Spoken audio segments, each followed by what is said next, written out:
Bueno, hermanos, recordemos que estamos en nuestra serie para que crean en su nombre, una serie basada en el Evangelio de Juan. Y hoy llegamos al final del capítulo 9 del Evangelio.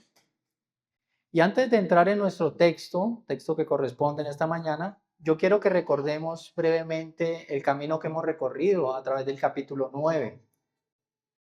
En los dos mensajes anteriores vimos cómo la obra de Cristo en la vida de un hombre que era ciego produjo diferentes reacciones en las personas que lo rodeaban. Entonces veíamos cómo en los vecinos hubo confusión, no podían explicar lo que estaba sucediendo, pensaban que era otra persona la que estaban viendo.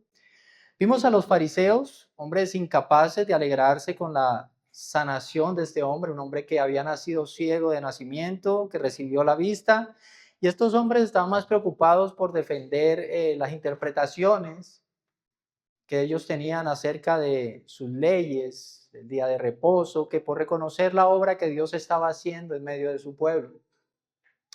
Y vimos a los propios padres de este hombre, del hombre que era ciego, eligiendo el silencio por temor a ser expulsados de la sinagoga. Pero a lo largo de toda esa oposición, Juan, el evangelista, nos ha mostrado algo hermoso. Y es que mientras todos reaccionaban de formas diferentes, con confusión, con dureza, con temor, el hombre sano, por el contrario, iba creciendo progresivamente en su comprensión acerca de Cristo. Este hombre vimos cómo comenzó llamando a Jesús. La primera vez que le preguntaron, él dijo, el hombre que se llama Jesús. Luego, cuando le volvieron a preguntar, dijo que era un profeta. Y después, cuando le volvieron a preguntar, afirmaba ya que era un hombre que venía de Dios. Y hoy veremos hasta dónde llega ese crecimiento y esa comprensión del ciego en este capítulo. Ahora vamos a ver cómo los líderes religiosos van a llamar a comparecer nuevamente al ciego. Y lo que Juan nos va a mostrar en esta sección hoy es un contraste que se va a ir profundizando cada vez más en este capítulo. Vamos a ver un hombre que antes era ciego y que avanza, sigue avanzando más bien, hacia una fe cada vez más clara, una fe cada vez más firme, mientras que los que decían ver revelan una ceguera tan terca, tan obstinada, que rechazan toda evidencia, aún a pesar de tenerla enfrente de sus ojos. Y al hacerlo, hermanos, Juan no solamente nos está contando a través de este capítulo la historia de un hombre que recibió la vista. Él también nos está mostrando dos maneras completamente distintas de responder a Jesucristo. Por eso, yo quiero que mientras estudiamos el pasaje en esta mañana, al mismo tiempo nos vayamos haciendo una pregunta. ¿Qué revela este texto acerca de nuestro propio corazón? El título de nuestro sermón, Una cosa sé. El texto, Juan 9, del 24 al 41. Y he dividido este sermón, este tercer sermón acerca del capítulo 9, en tres puntos. El primer punto, una fe que crece bajo presión. Versículos del 24 al 27. Segundo punto, el costo de seguir a Jesús. Versículos 28 al 34. Y el tercer punto, el tierno encuentro con el Salvador. Versículos del 35 al 41. Vamos a leer nuestro pasaje en esta mañana. Démosle un poco de contexto al pasaje o leámoslo rápidamente. Lo voy a leer un poco rápido y cuando lleguemos al texto de hoy voy a bajarle un poco a la velocidad. ¿Listo? Capítulo 9. Al pasar Jesús vio un hombre ciego de nacimiento y sus discípulos le preguntaron, Rabí, ¿quién pecó, este o sus padres, para que naciera ciego?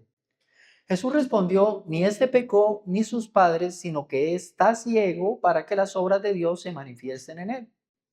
Nosotros debemos hacer las obras del que me envió mientras es de día. La noche viene cuando nadie puede trabajar. Mientras estoy en el mundo, yo soy la luz del mundo. Habiendo dicho esto, escupió en tierra e hizo barro con la saliva y le untó el barro en los ojos al ciego. Y le dijo, ve y lávate en el estanque de Siloé, que quiere decir enviado. El ciego fue pues y se lavó y regresó viendo. Entonces los vecinos y los que antes lo habían visto, que era mendigo, decían, ¿no es este el que se sentaba y mendigaba? Él es, decían unos. No, pero se parece a él, decían otros. Él decía, yo soy. Entonces le decían, ¿cómo te fueron abiertos los ojos? Él respondió, el hombre que se llama Jesús hizo barro, lo untó sobre mis ojos y me dijo, ve al estanque Siloé y lávate. Así que fui, me lavé y recibí la vista. ¿Dónde está él? Le preguntaron. Y él les dijo, no lo sé. Llevaron ante los fariseos al que antes había sido ciego, y era día de reposo, el día que Jesús hizo el barro y le abrió los ojos. Por eso los fariseos volvieron también a preguntarle cómo había recibido la vista. Y él les dijo, me puso barro sobre los ojos, me lavé y veo. Por eso algunos de los fariseos decían, este hombre no viene de Dios porque no guarda el día de reposo. Pero otros decían, ¿cómo puede un hombre pecador hacer tales señales? Habiendo división entre ellos, entonces preguntaron otra vez al ciego, ¿qué dices tú de él ya que te abrió los ojos? Es un profeta, le respondió. Pero los judíos no le creyeron que había sido ciego y que había recibido la vista hasta que llamaron a los padres del que había recibido la vista y les preguntaron, ¿es este su hijo, el que ustedes dicen que nació ciego? ¿Cómo es que ahora ve? Entonces sus padres les contestaron, sabemos que este es nuestro hijo y que nació ciego, pero ¿cómo es que ahora ve? No lo sabemos. ¿O quién le abrió los ojos? Nosotros no lo sabemos. Pregúntenle a él, ya es mayor de edad. Él hablará por sí mismo. Sus padres dijeron esto porque tenían miedo a los judíos, porque los judíos ya se habían puesto de acuerdo en que si alguien confesaba que Jesús era el Cristo, fuera expulsado de la sinagoga. Por eso sus padres dijeron, ya es mayor de edad, pregúntenle a él. Por segunda vez, los judíos llamaron al hombre que había sido ciego y le dijeron, da gloria a Dios, nosotros sabemos que este hombre es un pecador. Entonces le contestó, si es pecador, no lo sé. Una cosa sé, que yo era ciego y ahora veo. Ellos volvieron a preguntarle, ¿qué te hizo? ¿Cómo te abrió los ojos? Él le contestó, ya les dije y no escucharon. ¿Por qué quieren oírlo otra vez? ¿Es que también ustedes quieren hacerse discípulos suyos? Entonces lo insultaron y le dijeron, tú eres discípulo de ese hombre, pero nosotros somos discípulos de Moisés. Nosotros sabemos que Dios habló a Moisés, pero en cuanto a este hombre, bueno, en cuanto a este no sabemos de dónde es. El hombre le respondió, pues en esto hay algo asombroso que ustedes no sepan de dónde es y sin embargo a mí me abrió los ojos. Sabemos que Dios no oye a los pecadores, pero si alguien teme a Dios y hace la voluntad, su voluntad, a este oye. Desde el principio jamás se ha oído decir que alguien abriera los ojos a un ciego de nacimiento. Si éste no viniera de Dios, no podría hacer nada. Ellos le respondieron, ¿tú naciste enteramente en pecados y tú nos enseñas a nosotros? Y lo echaron fuera. Jesús oyó decir que lo habían echado fuera y cuando lo encontró le dijo, ¿crees tú en el Hijo del Hombre? Él le respondió, ¿y quién es, Señor, para que yo crea en él?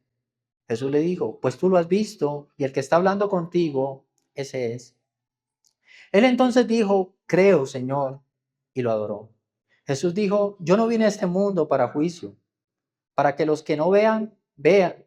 Yo vine a este mundo para juicio, para que los que no ven, vean, y para que los que ven se vuelvan ciegos. Algunos de los fariseos que estaban con él oyeron esto y le dijeron, ¿acaso nosotros también somos ciegos? Jesús les dijo, si ustedes fueran ciegos no tendrían pecado, pero ahora porque dicen vemos, su pecado permanece. Amén. Señor, oramos en esta mañana por toda tu bondad y misericordia. Oramos para que tú abras nuestro corazón, nuestro entendimiento. Oramos para que quites toda distracción de nuestra mente. Y oramos, Señor, para que permitas que enfoquemos nuestro corazón en las Escrituras. Háblanos, Señor. Obra a través de tu Espíritu. Transfórmanos, santifícanos, exhórtanos, pero también anímanos, Señor. Y ruego, Padre, por mi vida, para que en tu gracia tú me permitas presentar de una manera precisa, clara y para tu gloria este mensaje en Cristo Jesús. Amén. Bueno, hermanos, vamos a avanzar en nuestro sermón. Primer punto, una fe que crece bajo presión. Versículos 24 al 27. Observemos cómo comienza el versículo 24. Dice, por segunda vez los judíos llamaron al hombre que había sido ciego y le dijeron, da gloria a Dios, nosotros sabemos que ese es un pecador. Y hay un detalle importante en esta frase que vale la pena aclarar, la expresión da gloria a Dios. Aquí ellos no están dando una invitación a que este hombre venga a adorar a Dios. En el contexto judío, esta expresión era un mandato judicial que se usaba para exigirle a alguien que dijera la verdad bajo juramento. Era equivalente a que le estuvieran diciendo ahí, habla delante de Dios y confiesa la verdad, como cuando en los juicios ponen la mano sobre la Biblia, no sé si ustedes se han dado cuenta. Más o menos eso es lo que está sucediendo aquí. Este mismo mandato lo podemos encontrar en Josué 7:19, cuando Josué confronta a Acán para que admita su desobediencia. Recuerden que Acán tomó un objeto de Jericó cuando tomaron Jericó y eso era un anatema. Después tuvo una derrota en Jai, Israel, y fue a causa de ese anatema que había tomado Acán. Cuando Josué confronta a este hombre, le dice, da gloria a Dios, ya dime la verdad. Habla delante de Dios. Pero lo que los fariseos añaden inmediatamente revela la verdadera intención que ellos tienen. Ellos dicen, nosotros sabemos que ese hombre es pecador. Y aquí nos damos cuenta que en su interrogatorio los fariseos no están buscando la verdad. A ellos no les interesa la verdad. Ellos ya llegaron a su conclusión. ¿Cuál es la conclusión? Ese hombre Jesús es un pecador. Lo que ellos están buscando es que el ciego que fue sanado confirme esa conclusión. Usan la autoridad religiosa, usan la solemnidad del juramento para presionar al ciego o al ex ciego a que se alinee con su veredicto y así poder ellos inculpar a Jesús. Cuando yo diga ciego, ya sabemos que este hombre ya ve, pero es para que identifiquemos el personaje acá en la historia. Pero frente a toda esa presión, hermanos, el hombre responde en el versículo 25. Él dice lo siguiente, si es pecador, no lo sé. Una cosa sé yo, que estaba ciego y ahora veo. Y esta es una respuesta sabia, tanto por lo que dice esta respuesta, como por lo que no dice esta respuesta. El hombre aquí no entra en un debate con los fariseos. Los fariseos están intentando imponer un debate aquí. Él no discute si Jesús ha transgredido el día de reposo o no lo ha transgredido. Él no está defendiendo aquí la identidad de Jesús con muchos argumentos elaborados. No, es que sí, Él es, no. ¿Cuál es el único argumento que aquí el ciego da acerca de Cristo? Lo que Cristo había hecho en su vida. Era algo verídico. Y esa evidencia estaba delante de los ojos de los fariseos. Él no tuvo que defender mucho a Jesús. Él solamente dijo, antes era ciego, ahora veo, miren la evidencia. Por más que intentaran cuestionar lo que había pasado, no podían negar lo que estaba frente a sus ojos. Jesucristo había hecho algo en la vida de ese hombre. Los fariseos tenían autoridad, los fariseos tenían capacidad de presionar, tenían mucho poder, pero este hombre tenía algo que ellos no podían quitarle, que no podían negar. Cristo había hecho algo en su vida. Sin embargo, los fariseos no se dan por vencidos. Y vemos el versículo 26. Dice que volvieron a preguntarle y le preguntaron lo siguiente, ¿qué te hizo? ¿Cómo te abrió los ojos? ¿Qué truco tuvo que hacer este hombre? Y notemos que estas preguntas que ellos hacen aquí, a la altura del versículo 26, Son exactamente las mismas preguntas que ellos ya hicieron al principio del capítulo, las están repitiendo. El hombre ya respondió a estas preguntas y el hecho que ellos vuelvan a preguntarle dice algo importante sobre el propósito que ellos tienen, los fariseos, con el interrogatorio. No están buscando información nueva. Ellos están buscando una contradicción. Están buscándole la caída a este hombre a ver si da una versión y después otra, algo que les permita desacreditar el testimonio. Y el hombre lo percibe, el hombre se da cuenta, es el ex ciego. Por eso responde en el versículo 27, ya les dije y no escucharon, ¿por qué quieren oír otra vez? ¿Es que también ustedes quieren hacerse discípulos suyos? Y hay una ironía evidente en esta pregunta que el ciego les devuelve, ¿no? ¿Quieren hacerse discípulos suyos también? Pero más que ironía, lo que vemos aquí en la actitud del ciego es una actitud de firmeza que contrasta directamente con lo que nosotros veíamos el domingo pasado. Recordemos a los propios padres de este hombre, cuando ellos fueron interrogados, ¿qué pasó con los padres del ciego? Eligieron el silencio. Ellos querían protegerse. Sin embargo, este hombre, el hijo, o sea, el ciego o el ex ciego, bajo las mismas circunstancias de sus padres, bajo la misma presión, delante de las mismas personas, él por el contrario responde con mayor claridad que antes. Y eso es precisamente lo que Juan, el evangelista, quiere que nosotros observemos aquí. La fe, aún estando bajo presión, no retrocedió. El hombre siguió avanzando, siguió creciendo. Iba a traer consecuencias su firmeza, pero no le importó. Él siguió avanzando en su fe. Él no cayó como sus padres. Hermanos, si este pasaje nos muestra algo que es verdaderamente confrontante, una fe que realmente ha experimentado la obra de Dios, una fe que viene realmente de Cristo, es una fe que no se debilita bajo la presión, sino que se hace más firme y más clara y más valiente aún estando bajo presión. Este hombre fue interrogado 2 veces. En el primer interrogatorio, los fariseos parecían estar simplemente haciendo una investigación de los hechos. Vamos a ver qué pasó. Pero en esta segunda ocasión, cuando lo vuelven a interrogar, el escenario cambia para este hombre. Los fariseos ya no están buscando aquí información solamente.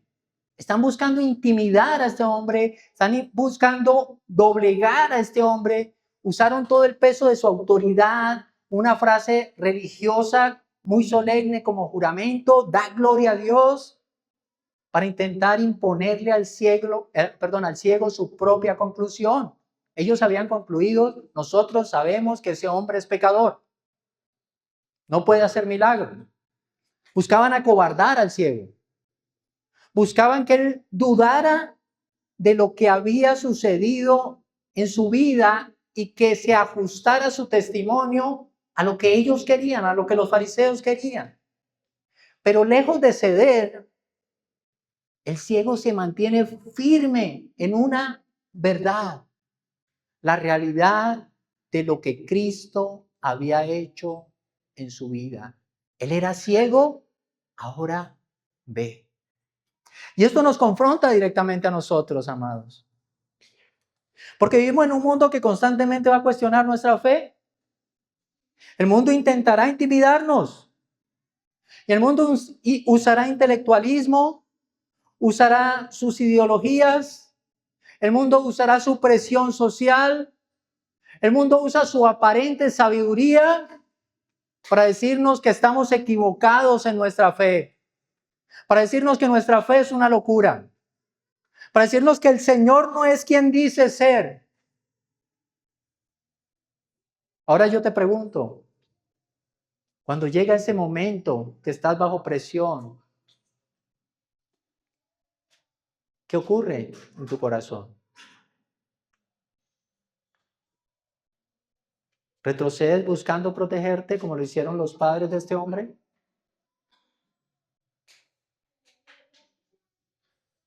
¿Te quedas callado por miedo?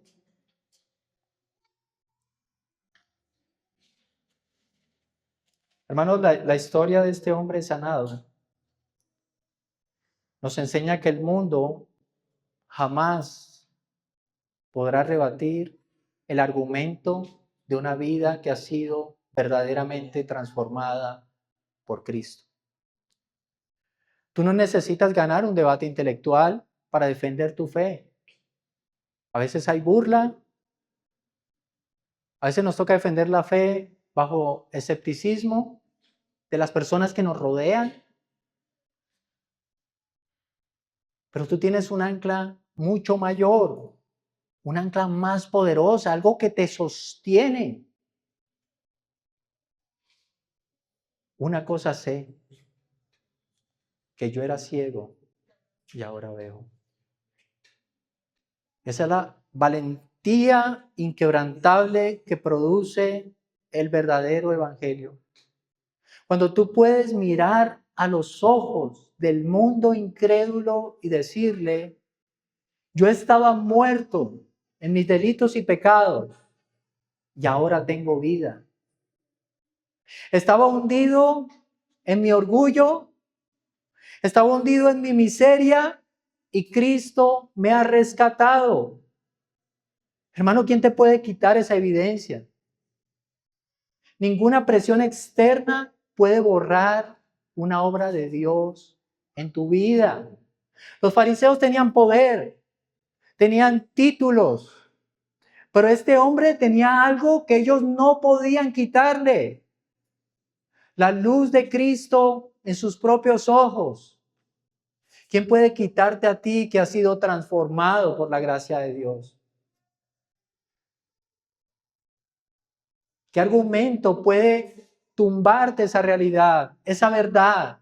Algo que tú has experimentado en tu corazón. ¿Quién puede quitarte eso? ¿Con qué argumento lo pueden hacer? ¿Quién puede borrar esa evidencia de tu vida? Hay situaciones, quizá en tu trabajo, en tu universidad, en tu familia, donde has permitido que la presión te intimide. ¿Te has sentido acorralado cuando otros cuestionan o se burlan de tu fidelidad a Cristo? Amado, el testimonio más poderoso contra la incredulidad del mundo no es llevar a cabo una discusión acalorada, sino la firmeza de un creyente que se pone enfrente de cualquiera, aún estando bajo presión, y dice, pueden decir lo que quieran, pueden presionarme todo lo que deseen, pero hay una cosa que yo sé con certeza: Cristo cambió mi vida y esa es una realidad que nadie me puede quitar. ¿Qué argumento puede contra eso?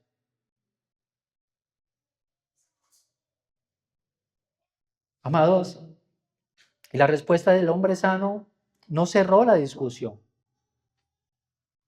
Al contrario, la forma en que él responde con firmeza hace que se encienda aún más el conflicto.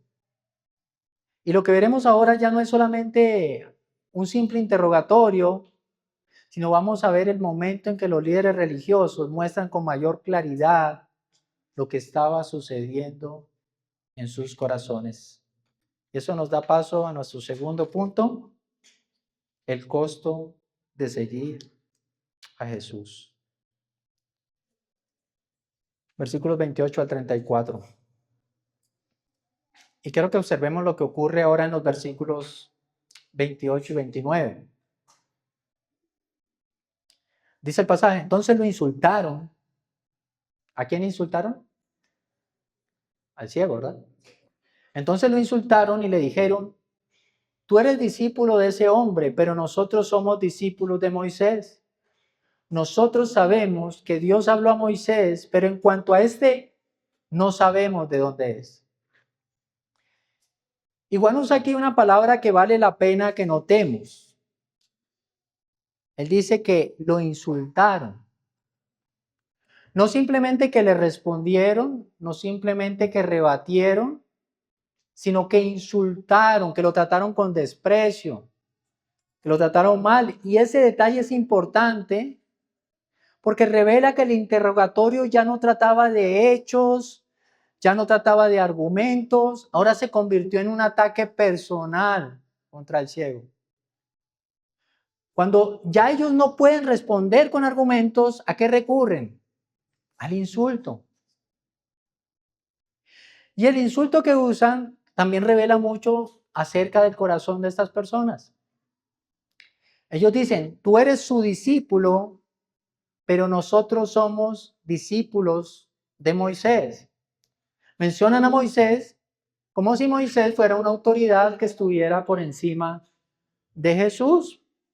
Pero miren la ironía que hay acá, hermanos. Y Juan quiere que nosotros nos demos cuenta de esta ironía. Porque Juan mismo escribió que Moisés mismo escribió acerca de Cristo. Recordemos Juan 5:46. Jesús le había dicho precisamente eso a los fariseos. Si creyeran a Moisés, me creerían a mí porque de mí escribió él. Los fariseos invocaban a Moisés para rechazar al Salvador prometido de quien el mismo Moisés había escrito. Ellos estaban poniendo a Moisés por encima de Jesús, mientras que Moisés mismo ponía a Jesús por encima de él. Porque para Moisés es el Mesías prometido, Jesús. Y luego añaden algo que todavía deja más expuesta su condición. Ellos dicen, en cuanto a este, no sabemos de dónde es. Y vemos aquí a los hombres encargados de guiar el pueblo hacia el Mesías, manifestando públicamente que no conocen el origen de Jesús. Y lo dicen como si fuera un argumento en su favor, pero nos damos cuenta que este argumento lo único que hace es dejar al descubierto la ceguera que tenían. Ellos no reconocían al Salvador. Ahora, el ciego, de manera muy inteligente, o el hombre ex ciego, recoge esa confesión que ellos hacen y construye la respuesta que les va a dar en los versículos 30 al 33. Él les dice lo siguiente, quiero que prestemos atención acá. Dice, el hombre le respondió, pues en esto hay algo asombroso, que ustedes no sepan de dónde es, y sin embargo a mí me abrió los ojos. Sabemos que Dios no oye a los pecadores, pero si alguien teme a Dios y hace su voluntad, a este oye. Desde el principio, jamás se ha oído decir que alguien abriera los ojos a un ciego de nacimiento. Si este no viniera de Dios, no podría hacer nada. Y notemos el argumento que hace el ciego. Miren su respuesta. El primero señala la incoherencia de los fariseos. Ustedes afirman no saber quién es Jesús, ni de dónde viene, y sin embargo tienen delante un milagro que es imposible de negar. Lo sorprendente es que viendo la evidencia tan clara, que hay un milagro tan claro, sigan sin reconocer lo que esa evidencia está mostrando. Y luego él apela a un principio que ellos mismos enseñaban. Él les dice, Dios no respalda al que vive en pecado. Si Jesús fuera un pecador, Dios no habría obrado de esta manera por medio de él. Y después él presenta un argumento histórico. Desde el principio del mundo nadie había abierto los ojos a un ciego de nacimiento. Eso es algo que jamás se había visto. Ante un hecho extraordinario, la única explicación coherente es que este hombre viene de Dios. Es muy claro. Es lo que les dio como argumento el ciego. Un argumento sólido. Lo construyó con los mismos principios que sostenían los fariseos. Y los fariseos quedan sin argumento, sin respuesta. Por eso lo que vemos a continuación no es responder con argumentos. Abandonan el debate y pasan directamente al ataque. Y en el versículo 34 vemos que le dicen que respondieron de la siguiente manera: tú naciste enteramente en pecado y tú nos enseñas a nosotros. ¿Y qué hicieron? Lo echaron fuera. Fíjense la dureza de la respuesta. Ellos vuelven a usar la ceguera que tuvo el ciego de nacimiento como un arma. Recuerden que al principio del capítulo, en el versículo 2, los discípulos ya habían relacionado la ceguera con el pecado. Y ese era el pensamiento popular. El que está enfermo es porque es un castigo de Dios. Y los fariseos toman esa misma idea del pensamiento popular para descalificar a este hombre. ¿Tú qué vas a venir a enseñarnos a nosotros si tú naciste ciego porque eres pecador? ¿Cómo nos enseñas? ¿Con qué criterio lo haces? ¿Sabes qué? Fuera de la sinagoga. Lo expulsaron. Y aquí se cumple, hermanos, lo que los padres de este hombre tanto temían. Lo vimos en el sermón pasado. La expulsión de la sinagoga. No era simplemente, como lo habíamos dicho también, perder un privilegio religioso. Significaba mucho más. Ser expulsado de la sinagoga significaba quedar fuera de la comunidad. Significaba perder la vida social, religiosa del pueblo. Y ese fue el precio que este hombre pagó por no callar la verdad. Este pasaje vuelve a confrontarnos, hermano. Hay algo que no podemos evitar. Ser fiel a la verdad de Cristo tiene un costo real. El hombre sanado, no vemos que estuviera buscando el conflicto. Él no salió a la calle a provocar a los fariseos, vengan y debatimos. Él solo contó cuando lo llamaron a comparecer con honestidad lo que había sucedido. Él me abrió los ojos. Y la respuesta de los fariseos fue cruel. Lo insultaron, menospreciaron su origen y finalmente lo echan de la sinagoga. Y aquí quiero que conectemos esto con lo que vimos en el sermón del domingo pasado. Los padres del hombre, cuando los llamaron a comparecer, estaban paralizados del miedo. Su mayor terror era precisamente ser expulsados de la sinagoga, que es lo que dice el mismo pasaje. Por ese miedo, ¿qué hicieron los padres del ciego? Prefirieron el silencio, se callaron para protegerse. Ellos no querían perder su estatus social, su vida, sus relaciones, su comodidad. Bueno, y hoy vemos que esa misma pesadilla que tanto aterraba a los padres de este hombre, se hizo realidad en la vida de su hijo. Lo echaron fuera. Perdió su comunidad al haber sido echado fuera, fue humillado. Él, ahora que veía, iba a ser de todas maneras marginado socialmente. Ya no pertenecía a la sinagoga. Pero quiero que notemos la inmensa diferencia entre él y sus padres. Los padres lograron quedarse dentro de la sinagoga, a salvo, cómodos, pero ¿cómo iban a estar?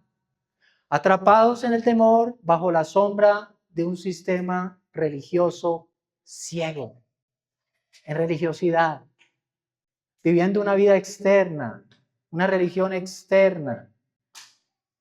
El hijo, en cambio, fue expulsado. Él perdió la aceptación de los hombres, pero salió con los ojos abiertos, caminando en la luz de Cristo y firme en la verdad. Y esto, hermano, nos obliga a hacernos una seria pregunta. ¿Estamos dispuestos a pagar realmente nosotros ese precio como creyentes? Y no hablo de manera teórica, Porque a veces somos ligeros y decimos, sí, sí, estoy dispuesto. Hablo del día a día, del lugar en donde nos movemos, en el trabajo, cuando mantener nuestra integridad, hablar de nuestra fe, nos cuesta la aceptación de los demás. Muchas veces nos puede privar de un ascenso, nos puede convertir en blanco de burlas. Empiezan a decirnos allí, ¿en serio tú vas a ser honesto con este cliente? Vas a perder plata, dile mentiras.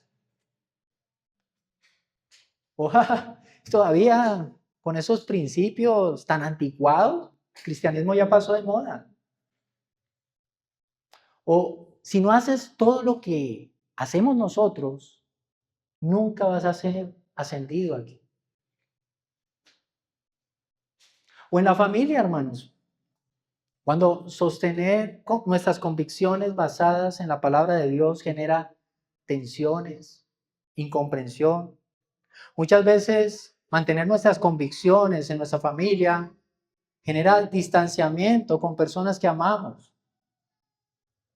Y queremos hablar con algunos de nuestros familiares, decirles algo que están haciendo y le amamos y queremos que cambie. Y empiezan, ¿vas a insistir con eso? Por favor, no me vengas con tus sermones. O en nuestras amistades, cuando la vida nueva que Cristo ha producido en nosotros expone el pecado de otros. Y esa diferencia comienza a aislarnos también de personas que conocemos hace años. Y muchas veces, hombre, ya no vas a salir con nosotros como salíamos, recochábamos, qué aburrido te has vuelto. Vamos y nos tomamos unos traguitos. Eso no tiene nada. O nos acercamos a algún amigo y empieza, no me hables de Dios, me incomoda. Me incomoda hablar de eso ahorita. No me hables de política, ni de religión, ni de esas cosas. O cuando nos dicen, hombre, ya no cuentas nada, ahora permaneces callado, ¿qué? ¿Tú eres mejor familia que nosotros? Porque eres cristiano, ahora te las picas, ¿o qué? Y eso, hermano, produce aislamiento en nuestra vida. Y la tentación en esos momentos, cuando se presentan esas circunstancias de nuestra vida, ¿cuál es? Hacer exactamente lo que hicieron los padres de este ciego. Callar para protegernos muchas veces, decir solo lo suficiente para no comprometernos demasiado. ¿Tú eres cristiano? No, tampoco. Voy a la iglesia el domingo a veces. Queremos mantener una posición segura. Muchas veces no queremos perder nuestro lugar en el grupo. Pero este hombre nos muestra una realidad gloriosa. Es 1000 veces preferir estar fuera de la sinagoga, fuera del grupo con Cristo, que estar sentado cómodamente adentro del grupo, pero en completa oscuridad.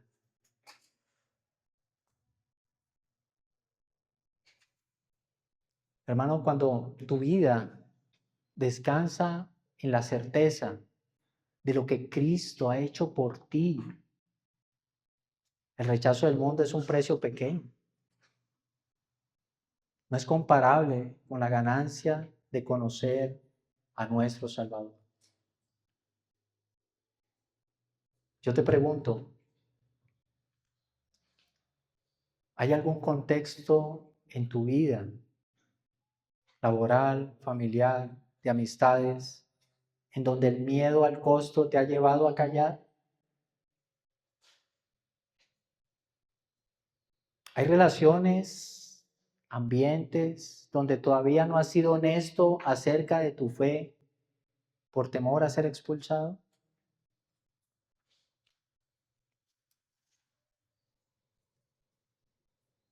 Hermano, este texto no nos promete que nuestra fidelidad a Cristo evitará el rechazo de los hombres. Al contrario, lo garantiza. Ser fiel a Cristo muchas veces garantiza que vamos a ser rechazados.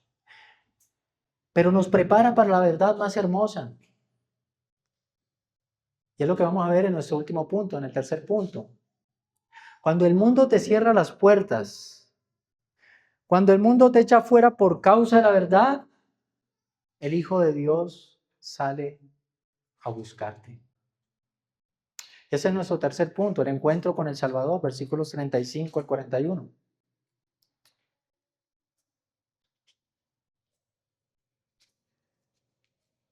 Dice el pasaje en versículo 35, Jesús oyó decir que lo habían echado fuera y cuando lo encontró le dijo, ¿crees tú en el Hijo del Hombre?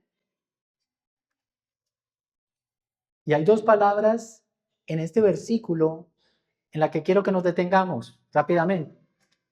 La primera es oyó. Dice que Jesús oyó. Jesús estaba atento de lo que estaba ocurriendo. La expulsión de este hombre no pasó desapercibida para Jesús. Y lo segundo es que lo encontró. El texto nos dice que el hombre, no dice que el hombre salió a buscar a Jesús. Dice que Jesús salió a buscarlo a él. Y eso cierra un círculo que Juan abrió en el principio del capítulo. En el versículo 1, Jesús vio a un hombre ciego cuando nadie lo miraba y lo sanó. Y aquí en el versículo 35, Jesús busca a ese mismo hombre cuando el mundo le dio la espalda. Jesús siempre está con los suyos. La iniciativa es siempre de Cristo. Al principio del capítulo nadie le pidió nada a Jesús. Él vino. Al final del capítulo el hombre acababa de perderlo todo. Y en ambos momentos, tanto en su miseria como en su soledad, Cristo se acercó. Cristo llena de esperanza a los que sufren. Jesús le hace entonces la pregunta más importante que le hubieran podido hacer en la vida a este hombre. Él le dice, ¿crees tú en el Hijo del Hombre? Y aunque este hombre todavía no comprende del todo quién es Jesús, quiero que prestemos atención a la actitud que él tiene. Con un corazón dispuesto a creer, le hace una contrapregunta al Señor y le dice en el versículo 36, ¿quién es Señor para que yo crea en él? Y Jesús, ¿qué responde? Pues tú lo has visto y el que está hablando contigo, ese es. Y el hombre responde, creo, Señor. Y adoró. Y este es el destino al que el apóstol Juan, el escritor del Evangelio, nos quiere llevar o nos ha estado conduciendo desde el versículo 1. Recorrimos el camino que este hombre hizo a lo largo del capítulo en su comprensión de Cristo.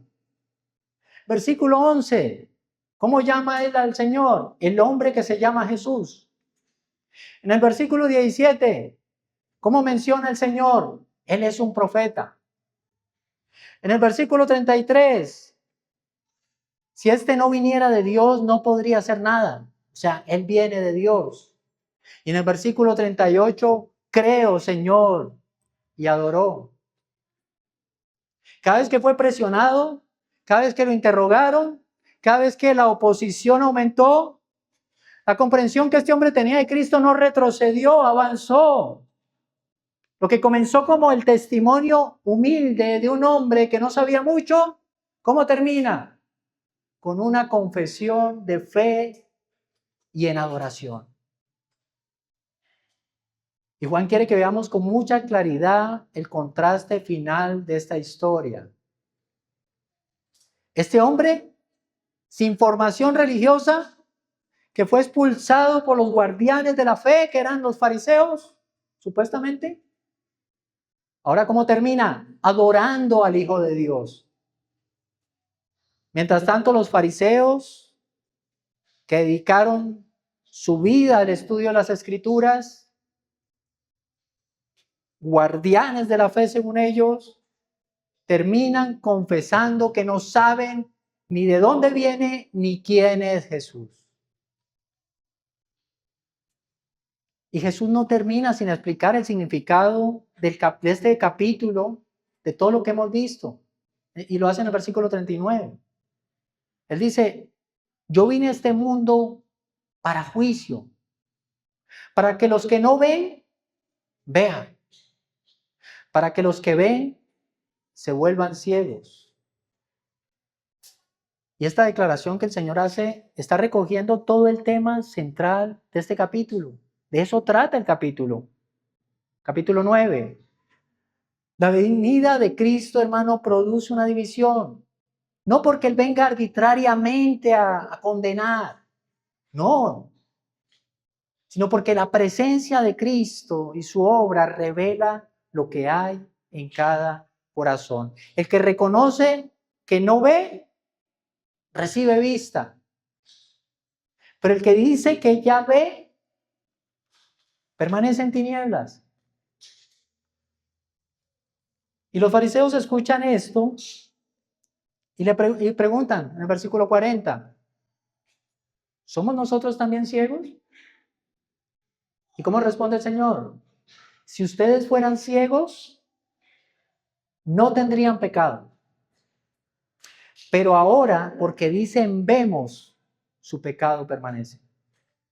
Una ceguera a la que el Señor se está refiriendo que no es física, es intelectual, no es intelectual, es espiritual.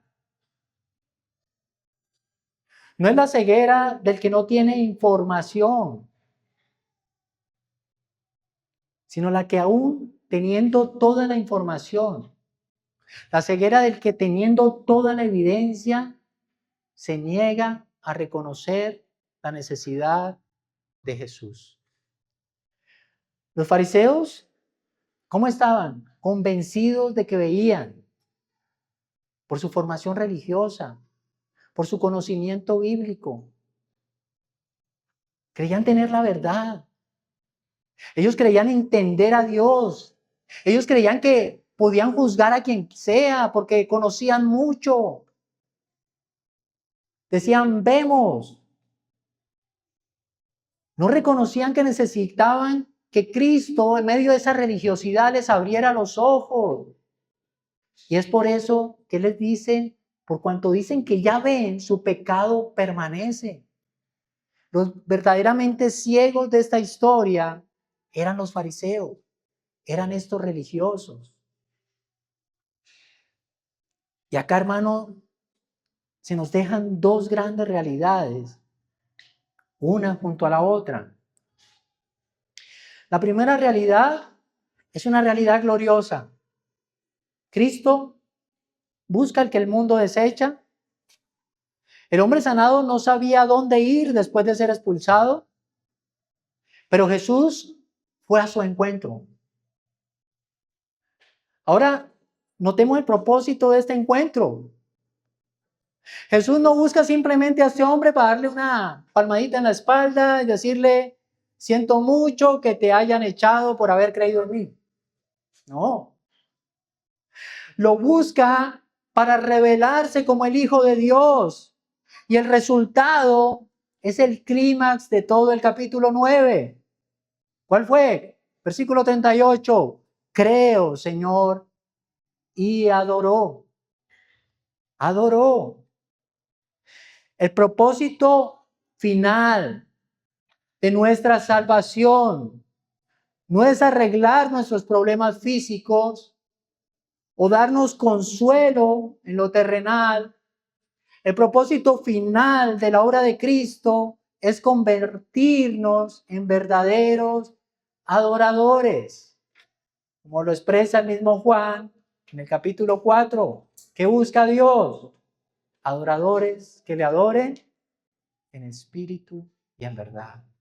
Este hombre comenzó el capítulo siendo un mendigo sentado en el polvo, ciego, miserable.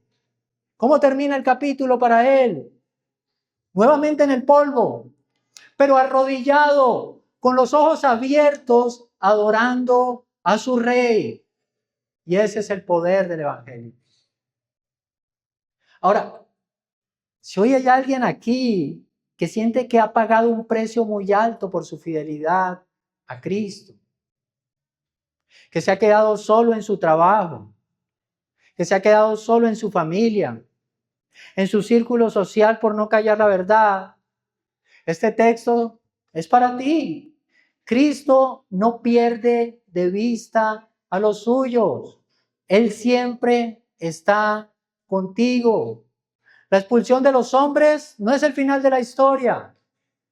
Cuando el mundo te da la espalda por causa del nombre de Jesús, el Señor sale a tu encuentro para revelarte su gloria. ¿Y cómo la revela? De una manera, hermano, que jamás la habrías podido conocer si te quedas en tu comodidad. Tu seguridad no descansa en que los hombres te acepten.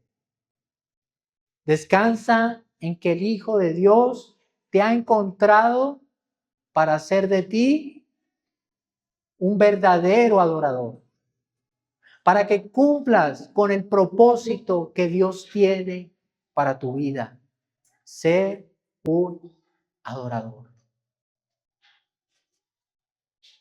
Y la segunda realidad es una advertencia solemne, la que hace el Señor aquí. El texto dirige directamente la mirada a quienes estamos dentro de la comunidad de fe. Al final de este pasaje, Jesús nos está dirigiendo a alguien del mundo. ¿A quién le está diciendo tu pecado permanece? A los fariseos, a quienes hacían parte del pueblo de Dios, a los religiosos, a los hombres que conocían las Escrituras, a los que decían con orgullo, nosotros ya vemos. Y eso nos confronta con un peligro muy serio, hermanos. Y es el peligro de la autosuficiencia espiritual. ¿A qué se refiere este peligro? Es una condición silenciosa donde sentimos que ya no hay áreas de nuestra vida que deban ser rendidas a Cristo. Ya lo alcancé, ya conozco todos los misterios y todas las cosas, ya lo sé todo. Asumimos que nuestra madurez espiritual viene por el tiempo que llevamos en la iglesia. Pero hermanos, de eso no depende. Nuestra madurez depende de nuestra dependencia diaria del Señor, de nuestra comunión con el Señor. A veces pensamos que no la sabemos todas. Esto ya lo escuché. No, este sermón no me gusta porque las mismas cosas. Porque me exhorta. Porque me gusta que me hablen desde la gracia y no desde la culpa. Es desde el autoexamen, hermanos. Debemos autoexaminar nuestro corazón constantemente. Es lo que constantemente ha hecho el apóstol Juan a lo largo de 9 capítulos. Podemos caer en la misma trampa de los fariseos. Estamos convencidos de que vemos, de que caminamos en luz perfecta, mientras nuestro corazón, ¿cómo está? Frío, incapaz de reconocer que cada mañana necesitamos que Cristo abra nuestros ojos. ¿Me estoy volviendo un religioso frío, Señor? ¿O realmente tengo una vida de intimidad y comunión contigo? He llegado a un punto donde siento que ya lo sé todo, que no necesito que el Señor me confronte ni que me corrija a través de su palabra.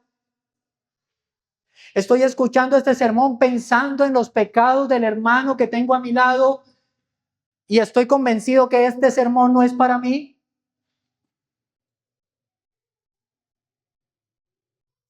Hermano, la actitud que Cristo honra y salva no es la del religioso que cree saberlo todo, el que juzga a los demás. La actitud que Cristo salva es la que de aquel que humillado reconoce que sin Cristo diariamente, sin comunión con el Señor, está en completa oscuridad. Y esa persona que se autoexamina constantemente, una vez autoexaminado, Y si hay que reconocer, pidiendo perdón al Señor, cae de rodillas y dice, creo, Señor, y adora. Y al llegar al final de este capítulo, hermanos, después de 3 semanas de contemplar esta maravillosa historia que Juan nos relata, el mismo Juan coloca 2 imágenes finales frente a nosotros.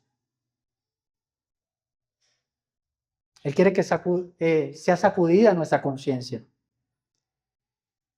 Y la primera imagen estremece. Los fariseos, como decía y he repetido muchas veces, hombres religiosos, con mucho conocimiento, una reputación intachable, con gran posición, permanecieron en la absoluta y terrible oscuridad espiritual. Y Cristo les pronuncia una de las sentencias más duras de la Biblia: su pecado permanece. ¿Por qué? Porque envueltos en su orgullo religioso, dijeron, nosotros vemos. Se creyeron tan justos, tan sabios, tan buenos, que no quisieron reconocer la necesidad de un Salvador. Y por el otro lado, en la segunda imagen, quiero que miremos el destino del ciego que fue sanado. Un mendigo expulsado de la religión oficial, marginado por la sociedad, termina en el lugar más alto que puede terminar una persona, postrado a los pies de Jesús. Con su vista física perfecta, sus ojos espirituales rebosando de adoración ante el Hijo de Dios. La religión de los hombres vemos que dejó a este ex ciego desamparado. Pero el Salvador, ¿qué hizo? Lo halló, lo adoptó, lo llenó de su luz. Y estas 2 imágenes, hermanos, nos obligan a respondernos: ¿con cuál de ellas me identifico? ¿Con la imagen de los fariseos o con la imagen de este ciego? ¿Te sientes hoy aquí como los fariseos, aferrado a tu propia justicia, creyendo que estás bien, que quizá no necesitas arrepentirte de nada, que ya sabes suficiente, no me vengas con esas cosas, que necesitas que el Señor te confronte? ¿No lo necesitas? Bueno, si es así, te ruego que escuches la advertencia de Cristo. No hay ceguera más peligrosa del que dice que ya ve. O por el contrario, y esta es la esperanza, hermanos, estás dispuesto a reconocer tu ceguera. La mayor esperanza que este capítulo nos deja hoy es que Cristo no vino a darle aplausos a los que se creen justos. Él vino a dar vista a los ciegos. Hoy el Salvador, por medio de su palabra, que ha sido expuesta, por medio de su Espíritu, el Señor sigue acercándose a todo aquel que reconoce su necesidad. Él derrama gracia a aquel que se acerca humildemente. Aquel que dice, Señor, soy ciego, quiero ver. No le tengamos miedo al rechazo del mundo. Estemos dispuestos a perderlo todo, incluso la aprobación de los hombres. Porque sabemos una sola cosa: que estábamos ciegos, que estábamos perdidos, que estábamos muertos en nuestros delitos y pecados, pero Cristo nos encontró, Cristo nos abrió los ojos y Cristo nos salvó. Hermanos, que podamos caer hoy de rodillas como este hombre y decir, creo, Señor. Y que nuestra existencia entera sea una ofrenda de adoración para aquel que es la verdadera luz del mundo. Amén. Vamos a orar. Padre amado, te damos gracias, Señor, por tu misericordia al exponer tu palabra y confrontar nuestro corazón. Gracias, Señor, porque muestra que podemos caer en una actitud religiosa, pero también nos da la esperanza, Señor, de que podemos, por el contrario, aceptar que somos ciegos y recibir la vista.